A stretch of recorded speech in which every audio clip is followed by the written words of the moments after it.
রক্ত পাচ্ছিল নি, ওই বাপটা বেড়া বলে চলো নাহলে এখন রক্ত দিয়ে দিচ্ছি তাহলে। কে এর কে? ওই বাবা। ও, তোমার সঙ্গে ম্যাচ করা যায়?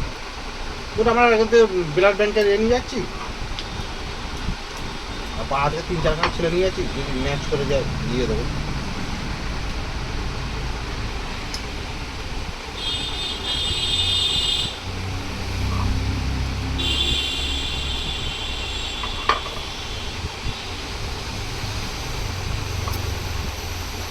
বাপ আমার একটু বন্ধু মতন, ও, ওদের বাড়িতে যেতেন